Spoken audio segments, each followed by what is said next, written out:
Hello everyone, welcome to पाठशाला MBBS. आज जो हम टॉपिक डिस्कस करने वाले हैं वो है ब्रोंकियल अस्थमा। अब ब्रोंकियल अस्थमा की हम बात करें तो ब्रोंकियल अस्थमा क्या है? एक टाइप 1 हाइपर सेंसिटिविटी रिएक्शन का एग्जाम्पल है।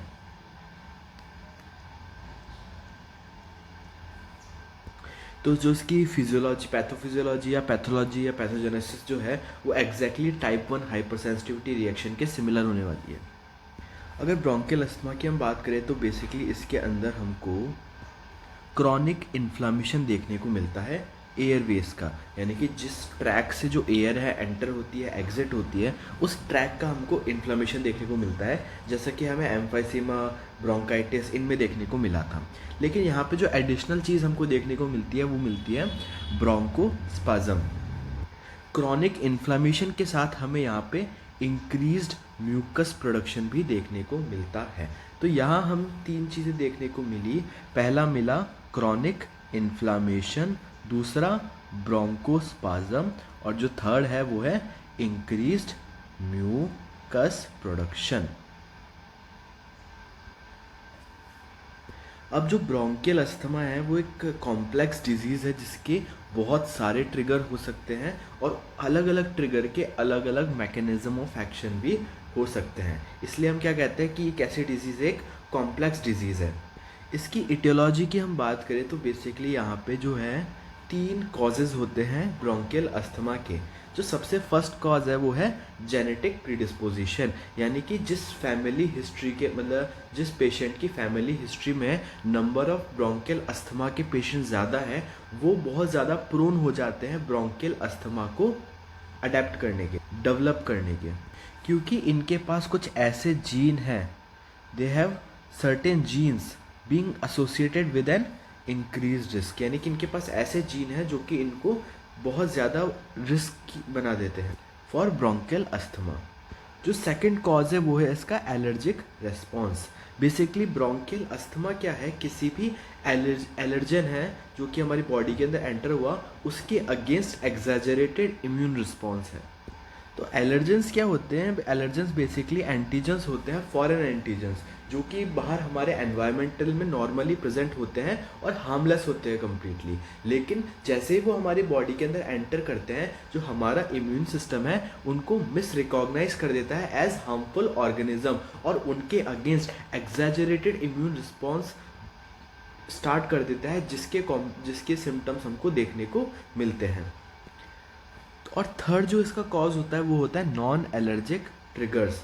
नॉन एलर्जिक ट्रिगर्स जैसे कि अगर इन केस पेशेंट को कुछ रेस्पिरेटरी इन्फेक्शन है, रेस्पिरेटरी इन्फेक्शन जैसे कि कॉमन कोल्ड, इन्फ्लुएंजा, निमोनिया, साइनाइटिस, तो ये सभी रेस्पिरेटरी इन्फेक्शन क्या होते हैं? ब्रोंकियल अस्थमा करवा सकते हैं। रेस्पिरेटरी इन्फेक्शन के साथ साथ एक्सरसाइज, कोल्ड एयर, स्ट्रेस और कुछ मेडिकल इंडिकेटेड जैसे कि NSAID, non steroidal anti inflammatory drugs, ये ड्रग्स भी क्या कर सकती है? अस्थमा करवा सकती है। तो बेसिकली हमने इसके 3 कॉजेज देखे। फर्स्ट कॉज था इसका जेनेटिक फैक्टर्स, दूसरा था ड्यू टू एलर्जेंस, और थर्ड थे नॉन एलर्जिक जिसमें respiratory infection, exercise, cold air, stress और कुछ मेडिकेशन जैसे कि NSAID। अगर आपको हमारे चैनल द्वारा बनाई गई वीडियोस पसंद आती है तो आप चैनल को सब्सक्राइब कर सकते हैं और एक छोटा सा अमाउंट 10 रुपीज़ जैसा डोनेट कर सकते हैं, जिससे हमारे चैनल की काफ़ी ज़्यादा हेल्प होगी। बिकॉज इन वीडियोस को बनाने में काफ़ी ज़्यादा मेहनत लगती है। पहले हम प्रेप लैडर, मैरो जैसे प्लेटफॉर्म पे थॉरोली इस टॉपिक को पढ़ते हैं, देन रॉबिन्स एंड हर्शमोन जैसे बुक से हम इनका एक कंसाइज कंटेंट प्रिपेयर करते हैं जो कि एक सफिशिएंट कंटेंट है यूनिवर्सिटी एग्ज़ाम्स के लिए। और अगर आप छोटा सा 10 रुपीज़ जैसा अमाउंट डोनेट करेंगे तो उससे हमारे चैनल की काफ़ी हेल्प हो जाएगी। आप QR कोड स्कैन करके या पेटीएम UPI पे भी पेमेंट कर सकते हैं। टाइप ऑफ अस्थमा की हम बात करें तो बेसिकली 2 टाइप के अस्थमा हमको देखने को मिलते हैं यूजुअली, एक्सट्रिंसिक एंड इंट्रिंसिक। जो एक्सट्रिंसिक अस्थमा है वो बेसिकली एलर्जिक अस्थमा है।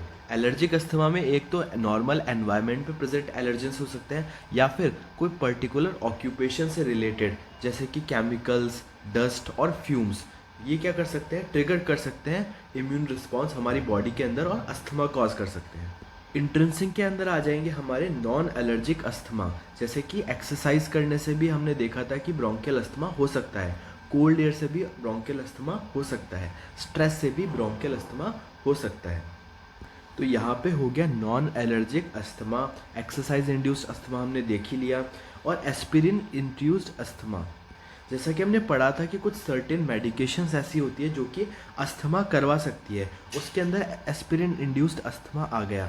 एस्पिरिन क्या है? एक non steroidal anti inflammatory drug है जो कि कॉज हो सकती है अस्थमा का।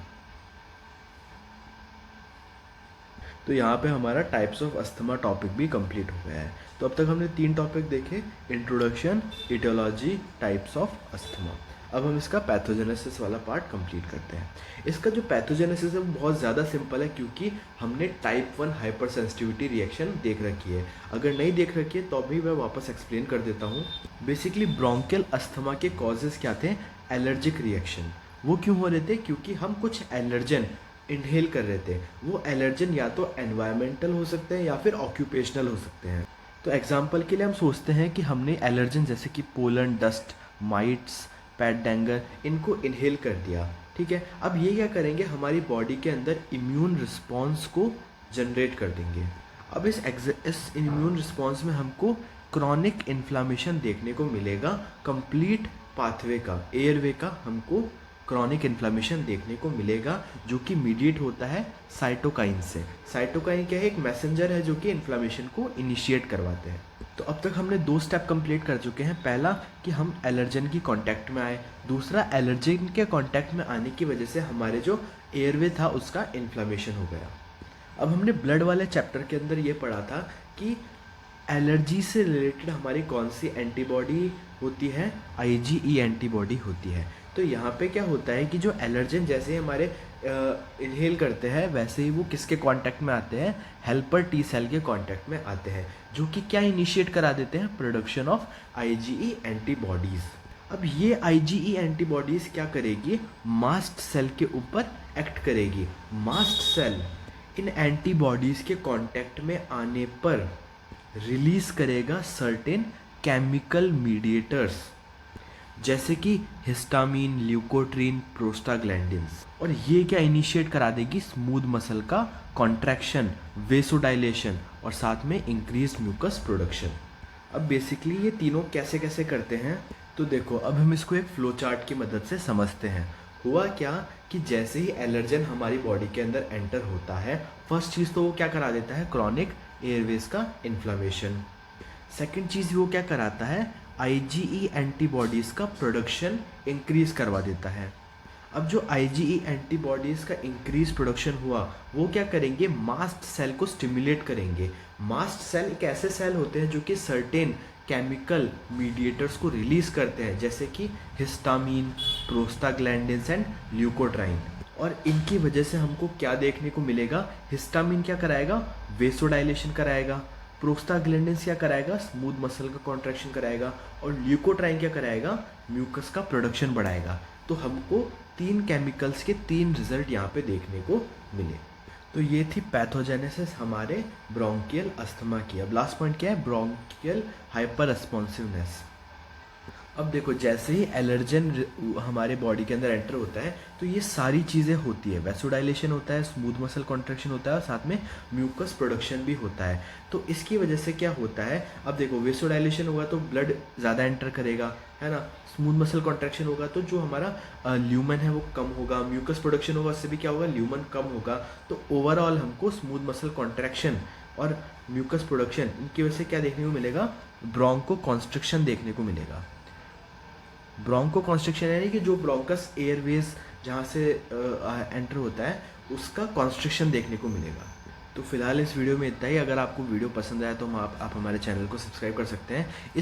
इस पर्टिकुलर टॉपिक के जो नोट्स हैं वो हमारे टेलीग्राम चैनल पे अवेलेबल है, जिसका लिंक या तो हमने डिस्क्रिप्शन के अंदर मेंशन किया या फिर कमेंट सेक्शन के अंदर पिन्ड है।